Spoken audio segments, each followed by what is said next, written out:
Assalamualaikum warahmatullahi wabarakatuh. Perkenalkan, nama saya Sania Izara Madani dari kelas 1210 nomor presensi 34.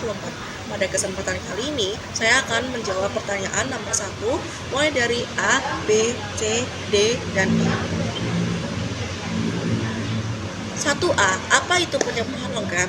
Penyepuhan logam adalah proses melapisi permukaan suatu benda, biasanya logam biasa seperti besi atau tembaga dengan lapisan tipis logam lain yang lebih mahal atau lebih tahan karat, seperti contohnya emas, perak, atau nikel. Tujuannya bisa mempercantik tampilan, mencegah karat, atau membuat benda lebih awet. Proses ini dilakukan dengan menggunakan listrik sehingga disebut dengan proses electroplating atau penyepuhan secara elektrokimia. Yang kedua, yang B, bagaimana benda, logam pelapis, dan larutan elektronik dapat bekerja sama? Dalam penyepuhan logam, ada 3 komponen penting yang bekerja.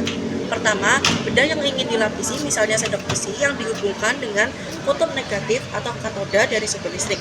Yang kedua, logam pelapis, misalnya perak yang dihubungkan ke kutub positif anoda dari sumber listrik. Yang ketiga, larutan elektrolit adalah larutan yang mengandung ion logam pelapis, misalnya larutan yang mengandung ion Ag+ untuk perak. Nah, cara kerjanya sendiri yaitu 1. Ketika arus listrik dialirkan, logam pelapis yaitu anoda melepaskan ion-ion ke dalam larutan. Lalu, cara yang kedua yaitu ion-ion logam ini kemudian bergerak menuju benda yang akan dilapisi katoda. Lalu, cara yang ketiga yaitu di katoda ion-ion ini menerima elektron dan berubah menjadi logam padat menempel sebagai lapisan tipis pada permukaan benda tersebut. Selanjutnya, pertanyaan 1C yaitu mengapa lapisan bisa cepat pudar? Jawabannya, jika perhiasan hasil penyepuhan cepat pudar, bisa jadi karena lapisan logam terlalu tipis sehingga cepat aus saat tergesek atau terkena air, dan juga kimia. Lalu, kualitas logam pelapis yang rendah mungkin tidak murni atau dicampur dengan bahan lain. Proses penyepuhan tidak sempurna, misalnya waktu pelapisan itu terlalu singkat, arus listrik tidak stabil, atau permukaan benda tidak dibersihkan benar sebelum penyepuhan. Penggunaan bahan kimia seperti sabun, parfum, dan lain-lain yang mempercepat reaksi korosi atau mengikis lapisan luar. Pertanyaan yang keempat yaitu bagaimana menentukan kualitas penyepuhan tanpa merusak? Beberapa cara yang bisa digunakan tanpa merusak yaitu pertama, amati secara visual, yaitu perhatikan kilau, ketebalan lapisan, dan keseragaman warna.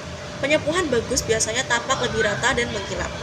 Lalu yang kedua, tes gesekan ringan, yaitu dengan menggosok pelan dengan kain lembut. Jika lapisan mudah pudar atau meninggalkan noda, kualitasnya akan kurang baik. Yang ketiga, gunakan alat ukur ketebalan lapisan seperti XRF atau X-ray fluorescence yang bisa mengukur ketebalan dan jenis logam tanpa merusak. Yang selanjutnya yaitu uji ketahanan terhadap air atau keringat selama beberapa hari, lalu dibandingkan perubahan warnanya. Yang terakhir yaitu tips merawat perhiasan hasil penyepuhan berdasarkan prinsip elektrokimia. Caranya yaitu pertama, hindari kontak dengan air, parfum, sabun, dan bahan kimia lainnya. Ion-ion dalam cairan ini bisa mempercepat reaksi kimia yang menyebabkan lapisan teroksidasi atau terkelupas. Yang kedua, simpan di tempat kering dan terpisah. Akan mengurangi gesekan dengan benda lain dan mencegah reaksi elektrokimia karena kelembaban. Yang ketiga, membersihkan dengan kain lembut. Jangan disikat kasar untuk menghindari kerusakan lapisan tipis hasil penyepuhan. Yang keempat, lepas saat mandi atau beraktivitas berat, karena air dan keringat mengandung ion yang bisa menyebabkan reaksi elektrokimia mempercepat pengikisan lapisan logam. Yang kelima, menggunakan lapisan pelindung tambahan seperti coating bening. Ini bisa opsional karena coating bening ini untuk memberikan perlindungan tambahan terhadap oksidasi. Semua ini penting karena dalam prinsip elektrokimia, reaksi redox bisa menyebabkan logam mengalami korosi atau berubah warna jika tidak dijaga. Sekian pertanyaan nomor 1 yang dapat saya jawab. Mohon maaf apabila terdapat kesalahan dalam pengucapan.